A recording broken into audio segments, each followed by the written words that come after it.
প্রত্যেক দিনের মতন আজকে আবারও একটি রেসিপি নিয়ে আপনাদের সামনে হাজির হলাম।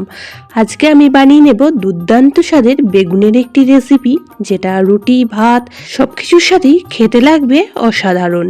নমস্কার বন্ধুরা, মাই কিচেন মাই ব্লগে সবাইকে আবারও একবার স্বাগত। আসুন তাহলে শুরু করা যাক আজকের রেসিপি। আজকের রেসিপি বানানোর জন্য এখানে আমি দুটো বেগুন নিয়ে নিয়েছি, আর বেগুনগুলিকে মাঝখান থেকে একটা টুকরো করে ঠিক এইভাবে লম্বা লম্বা করে টুকরো করে নেব। তবে আপনারা আপনাদের পছন্দ মতন বেগুনগুলি কেটে নিতে পারেন। তো সমস্ত বেগুনগুলি কাটা কমপ্লিট হয়ে গিয়েছে। এখন গ্যাসের মধ্যে একটা কড়া বসিয়ে দিয়ে দিয়েছি পর্যাপ্ত পরিমাণ সাদা তেল। তেল খুব ভালোভাবে গরম হয়ে গেলে এখানে লম্বা করে কেটে রাখা আলুগুলি ভেজে নেব। আজকে বেগুনের রেসিপিটি আলু দিয়ে বানাবো, তার জন্য আলুগুলিকেও বেগুনের মতো লম্বা লম্বা করে কেটে নিয়েছি। তো আলু বেশ কিছুক্ষণ সময় নিয়ে ভেজে নেওয়ার পর এখানে কেটে রাখা বেগুনগুলিও অ্যাড করে দিলাম। তো বেগুনগুলি আলুর সঙ্গে বেশ কিছুক্ষণ সময় নিয়ে একটু নাড়াচাড়া করে ভেজে নিয়েছি। তারপর এখানে অ্যাড করে দিলাম খুব সামান্য পরিমাণ হলুদ, আর তার সাথে হাফ চামচ লবণ আর হলুদ দিয়ে আলু বেগুনটিকে বেশ কিছুক্ষণ সময় নিয়ে ভেজে নিয়েছি। এখন তেলটা ঝরিয়ে একটা পাত্রে তুলে রাখবো, আর কড়ার মধ্যে যে অবশিষ্ট তেলটা রয়েছে তার মধ্যে আমি আরও কিছুটা পরিমাণ এখানে তেল অ্যাড করে দিচ্ছি। তারপর রেসিপিটি বানানোর জন্য প্রথমেই ফোড়নে ব্যবহার করব দুটো শুকনো লঙ্কা, আর তার সাথেই দিয়ে দেব হাফ চামচ পরিমাণ গোটা জিরে। ফোড়নগুলি বেশ কিছুক্ষণ সময় নিয়ে একটু ভেজে নেব। ফোড়ন থেকে মিষ্টি গন্ধ আসলে এখানে অ্যাড করে দিচ্ছি দুটো বড় সাইজ পেঁয়াজ কুচি। পেঁয়াজগুলি আগে থেকে খুব লম্বা লম্বা করে কেটে রেখে দিয়েছিলাম, সেই পেঁয়াজগুলিই অ্যাড করে দিলাম। আজকের রেসিপিতে পেঁয়াজের পরিমাণটা যদি একটু বেশি দেওয়া হয় খেতে কিন্তু খুবই ভালো লাগে। আর বেগুন আলুর রেসিপিটি বানিয়ে রুটি ভাত সব কিছুর সাথেই পরিবেশন করতে পারেন, খেতে জাস্ট অসাধারণ লাগবে। বাচ্চা থেকে বড় সকলেই কিন্তু খুবই পছন্দ করবে। পেঁয়াজগুলি হালকা ব্রাউন কালার আসলে এখানে আমি অ্যাড করে দিচ্ছি 1 চামচ আদা রসুন পেস্ট। আদা রসুন পেস্টটাও পেঁয়াজের সঙ্গে বেশ কিছুক্ষণ সময় নিয়ে ভেজে নেব, যতক্ষণ না আদা রসুনের কাঁচা গন্ধটা চলে যাচ্ছে আর সুন্দর একটা গন্ধ বের হচ্ছে।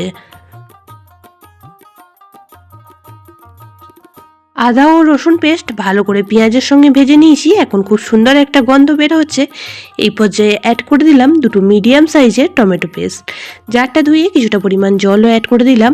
এখন টমেটো পেস্টটাও সমস্ত উপকরণের সাথে খুব ভালো করে মিশিয়ে নেব, আর মেশানো হয়ে গেলে একে একে গুঁড়ো মশলাগুলিও অ্যাড করে দেব। গুঁড়ো মশলার মধ্যে এখানে দিয়ে দিলাম হাফ চামচ হলুদ গুঁড়ো, হাফ চামচ দিয়ে দিয়েছি ধনিয়া গুঁড়ো, হাফ চামচ জিরে গুঁড়ো, আর তার সাথেই ঝালটা আপনারা আপনাদের পরিমাণ মতন এখানে ব্যবহার করবেন। আমি এখানে হাফ চামচ পরিমাণ লঙ্কা গুঁড়ো দিয়ে দিলাম, আর দিয়ে দিচ্ছি স্বাদ অনুযায়ী লবণ। তো সমস্ত গুঁড়ো মশলা এখন মশলার সাথে খুব ভালো করে মিশিয়ে নিয়ে বেশ কিছুক্ষণ সময় নিয়ে কষিয়ে নেব, যতক্ষণ না মশলাটা থেকে তেল ছেড়ে আসছে। বেগুন আমরা অনেকে অনেক রকমভাবেই বানিয়ে খেয়েছি, তবে একবার এইভাবে বেগুন আলুর রেসিপিটি বানিয়ে খেয়ে দেখবেন, স্বাদ কিন্তু জিভে লেগে থাকবে।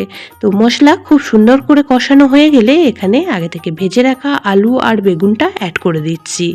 খুবই সহজ এবং সাধারণ একটি রেসিপি আপনাদের সঙ্গে শেয়ার করছি, যেটা কোনো রকম ঝামেলা ছাড়াই ঝটপট তৈরি হয়ে যায়। তো আলু আর বেগুন এখন মশলার সঙ্গে বেশ কিছুক্ষণ সময় নিয়ে ওপর নিচ নাড়াচাড়া করে মিশিয়ে নেব। যেহেতু আলু আর বেগুন আগে থেকেই ভাজা আছে, তাই রান্নাটি করতে কিন্তু খুব বেশি সময়ের প্রয়োজন লাগবে না।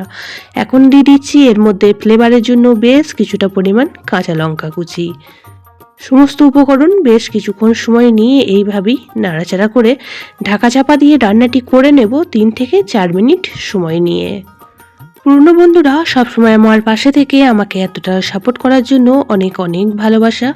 নতুন বন্ধুরা যারা চ্যানেলে ভিজিট করছেন, চ্যানেলটি এখনও পর্যন্ত সাবস্ক্রাইব করেননি, তাদের কাছে অনুরোধ রইল চ্যানেলটি সাবস্ক্রাইব করে পাশের বেল আইকনটি অল করে দেবেন। তাহলে আমি যখনই কোনো ভিডিও দেব নোটিফিকেশন সবার আগে আপনাদের কাছে পৌঁছে যাবে।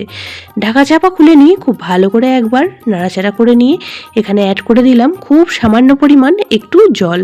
আজকের রেসিপিটি একদমই মাখামাখা তৈরি হবে, আর এইভাবে যদি মাখামাখা তৈরি হয় খেতে কিন্তু বেশি ভালো লাগবে।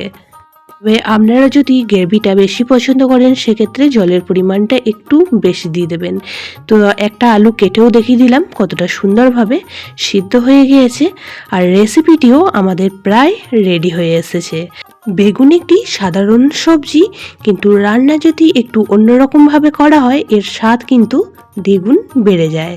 তো এই পর্যায়ে আমি এখন অ্যাড করে দিচ্ছি খুব সামান্য পরিমাণ চিনি, আর তার সাথেই দিয়ে দিলাম বেশ কিছুটা পরিমাণ ধনেপাতা কুচি।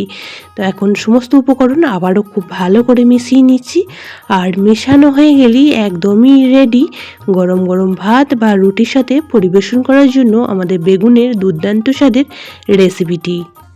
আজকের রেসিপিটি আপনাদের কেমন লাগলো আপনাদের মতামত কমেন্ট বক্সে অবশ্যই জানাবেন। বেশি ভালো লেগে থাকলে বন্ধু ও আত্মীয়দের সাথে একটা শেয়ার করে দেওয়ার অনুরোধ রইল। সবাই খুব ভালো থাকবেন, সুস্থ থাকবেন। আবারও দেখা হচ্ছে অন্য কোনো ব্লগ বা রেসিপির সাথে। ততক্ষণের জন্য সবাইকে টাটা।